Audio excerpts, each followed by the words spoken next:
តែខ្ញុំថ្ងៃនេះបានសម្លម្ជូរគ្រឿងសាច់គោបងប្អូនវិធីធ្វើនិងគ្រឿងផ្សំហ្នឹងងាយៗខ្លាំងណាស់សាច់គោកន្លះគីឡូត្រកួន2ដុំគល់ស្លឹកគ្រៃ3ដើមរំដេង1ដុំល្មៀតខ្ទឹមសនិងស្លឹកក្រូចសើចបន្តិចព្រមទាំងម្ទេសចិញ្ច្រាំនិងប្រហុក3 4ត្រីម្ជូរត្រួយអំពិលនិងស្លឹកថ្នាំងឥឡូវទៅមើលវិធីធ្វើទាំងអស់គ្នាថ្ងៃនេះមកស្លម្ជូរបែបអ្នកខ្ជិលបុកគ្រឿងបងប្អូនតែស្លនេះក៏ឆ្ងាញ់ដែរគឺស្លម្ជូរគ្រឿងយាវគោដំបូងឡើយយើងដាក់ខ្លាញ់បំពងម្ទេសឲ្យឡើងពណ៌ក្រហមរួចហើយដាក់ប្រហុកចូលប្រហុកឡើងឈ្ងុយបន្តិចទើបដាក់គ្រឿងបន្ទាប់ទៀតដាក់ខ្ទឹមបន្ទាប់មកដាក់រំដេងដាក់ល្មៀតនិង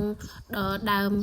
ស្លឹកគ្រៃដែលយើងបានដំហើយហ្នឹងមានស្លឹកក្រូចសើចហ្នឹងដំវាហើយដាក់វាចូលរំលីងវាឲ្យឈ្ងុយដូចគ្នាចំណែកឯសាច់អីហ្នឹងយើងជ្រើសរើសយកសាច់ផ្នែកយាវដែលសម្រាប់ស្លម្ជូរគ្រឿងលាងទឹកវាសម្អាតឲ្យស្អាតហាន់វាតូចៗយកវាមកដាក់លីងជាមួយនឹងគ្រឿងហ្នឹងដែរដើម្បីឲ្យវាមានក្លិនឈ្ងុយបន្ទាប់ពីកូរត្រឡប់សាច់ហ្នឹងឲ្យចូលគ្រឿងគ្នាបានល្អហើយទើបយើងដាក់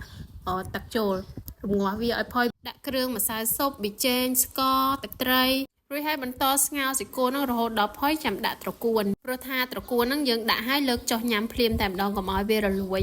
ជាចុងក្រោយដាក់ត្រួយអំពិលដែលបានបេះនិងលាងទឹកហើយស្អាតហ្នឹងជាមួយនឹងស្លឹកថ្នាំងចូលរួចហើយអាចបិទភ្លើងបានហើយសម្លនេះអត់បុកគ្រឿងទេប៉ុន្តែក្លិនវិញឈ្ងុយញាក់បងប្អូនម្លងផ្ទះ10ផ្ទះ20ឯណោះថារសជាតិវិញអត់ចាញ់អាគោគ្រឿងទេអរគុណពុកម៉ែបងប្អូនដែលតែងតែមើលវីដេអូរបស់ខ្ញុំ